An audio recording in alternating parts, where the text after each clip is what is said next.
The agenda I was imagining for today is that first I want to say a little bit about New Year's resolutions and why I think that they are really interesting in the context of personal and spiritual development.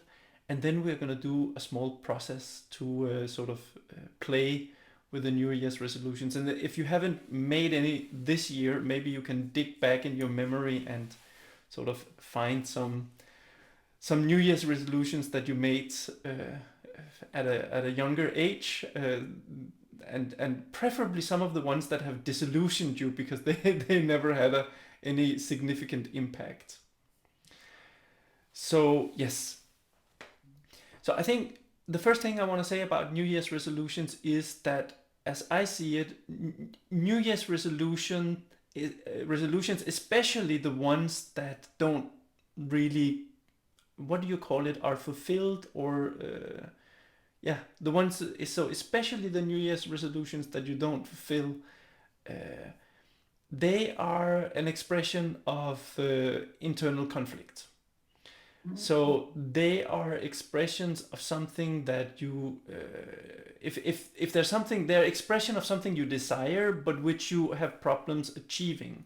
And this reveals in a conflict, because you can say, well, in that case, there's one part of you that really wants this, but your behavior shows that there must be another part that doesn't really, either doesn't care about it or value it, or sometimes wants something directly opposed to it. So this is why I think they are really interesting, New Year's resolutions, because they reveal inner conflict. And why is inner conflict interesting to us in the context of personal and spiritual development? I think inner conflict is interesting because our inner conflicts are about methods and not goals. And realizing that our inner conflict is about methods and not goals can have a profoundly transformative effect on us. So, for example, in this work, we often talk about how all our inner parts ultimately are seeking being. Ultimately, they're just seeking to come home. They're seeking to be present. And in that sense, all our parts ultimately are seeking the same thing. And that should make conflict impossible. However, what often happens is that we develop ideas about what being is and what we should do to get it, and then we forget that it's being we seek, and it's just we focus on the method and say that's what we seek. So, for example, maybe you have a part that says,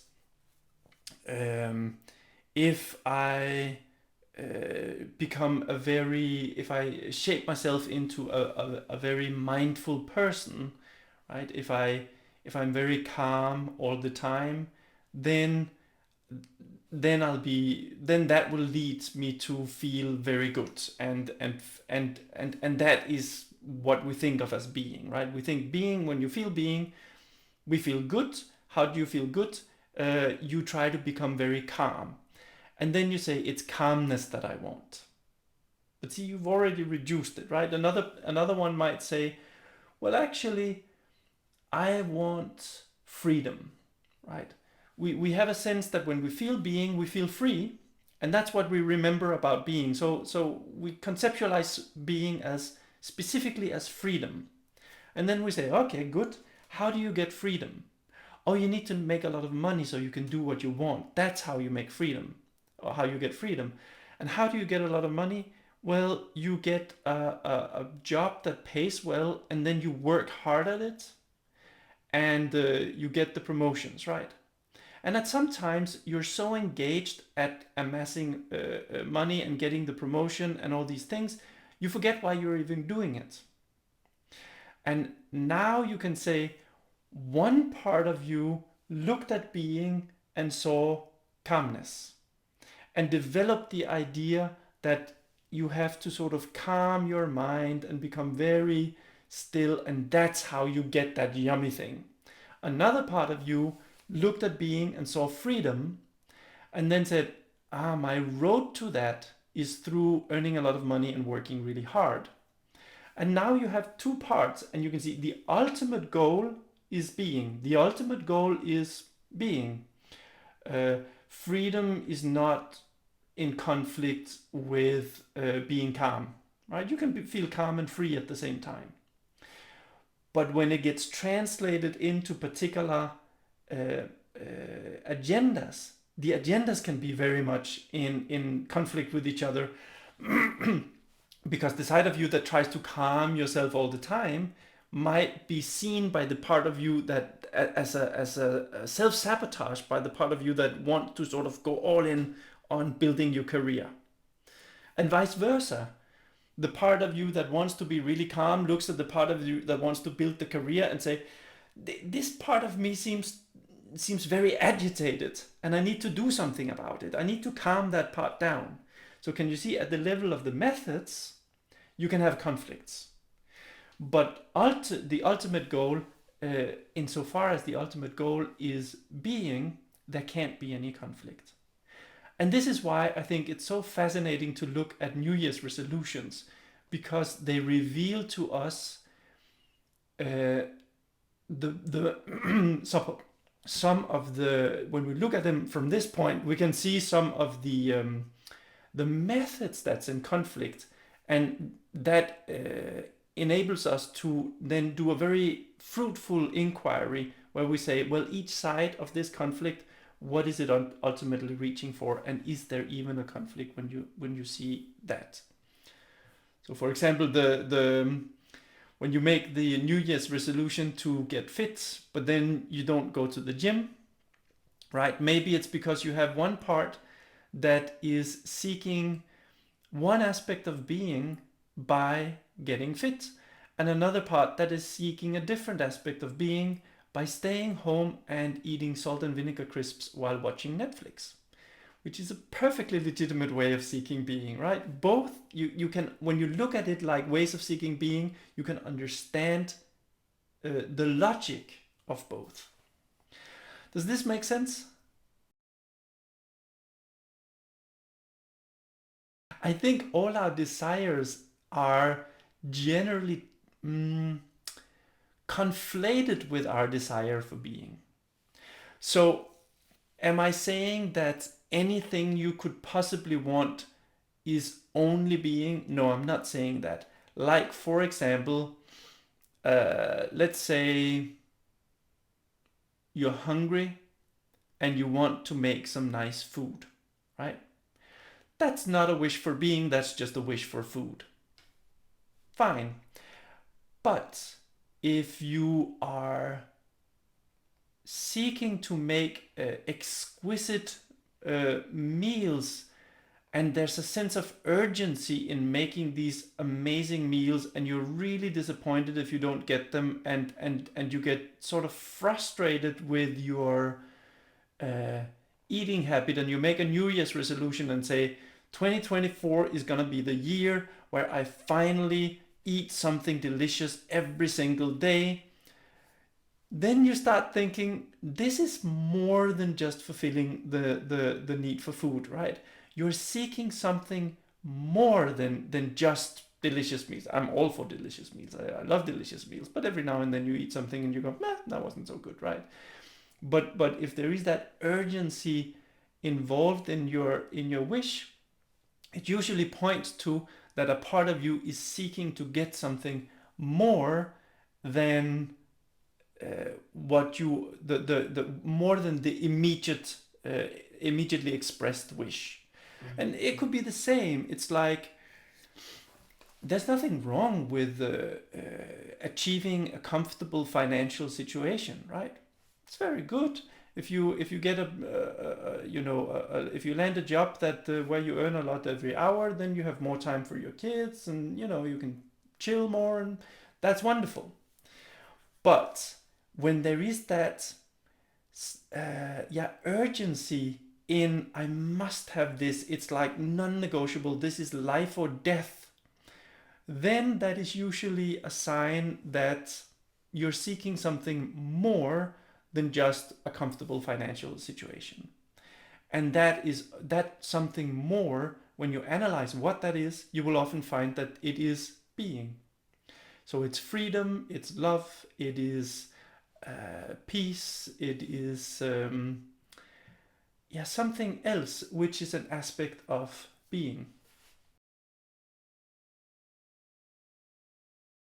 Being has an extreme pull on us. There's like, I don't know if you know Ibn Arabi, one of these Sufi philosophers, who describes it very nicely. He says, he talks about heliotropes, right? So flowers. In the morning when the sun rises, the flower opens and then it just does like this, right? It follows the sun, always turning toward the sun. Yeah. And Ibn Arabi says we're like that. It's like being has this tremendous pull on us. We're madly in love with being. We're always orienting us towards being, right? So he's Sufi, so he talks about it as a love affair. And so it has a tremendous pull on us. The effort comes in when we think that there is a separation and we think that we need to do something to get to it. That's where the effort comes from. Because we suffer from this misconception that we are separate from being and that we should do something to get to being.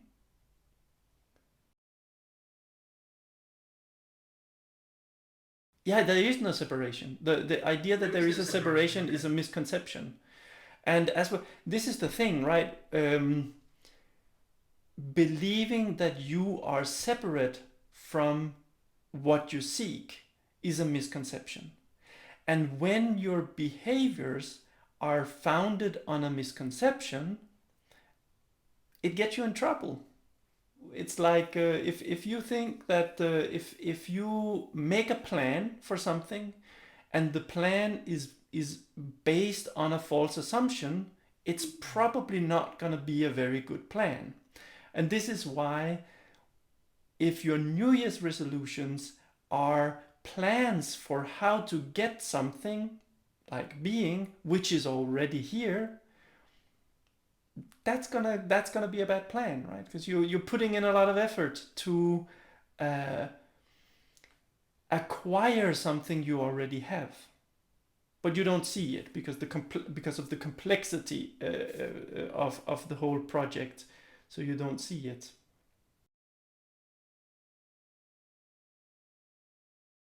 So this is what I was saying before. Is like the New Year's resolutions are very concrete, right?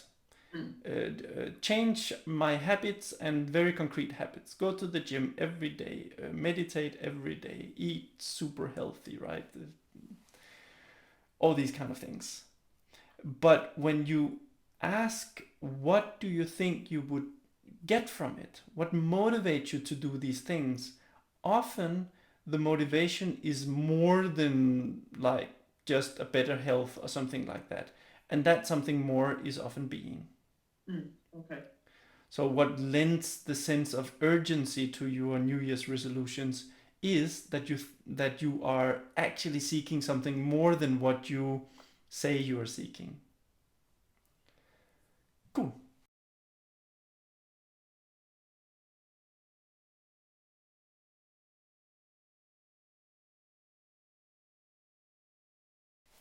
So let's do a little bit of an exercise. So first, well, for some of you, it will be think back to the last time you made a New Year's resolution, right? Or find a New Year's resolution that you think, well, it might not be a New Year's resolution, but something that you have sort of told yourself, I should really do this. And then you've tried. You can also just think about habit change, right? A habit you have tried to instill in yourself and failed. Fantastic. Then I'll give you a few minutes to imagine that what you would feel like if you've already achieved what you wanted to achieve. So imagine that let's say for a year, you've been going to the gym regularly, or every single day you walk up and down the hill, or you know, you look back at all the books that you have read for the past year, and it's like everything that you hope for. And so imagine that you have done and achieved exactly what you wanted to, and then just write a little bit about how do you imagine that will make you feel. I'll just give you some minutes for that.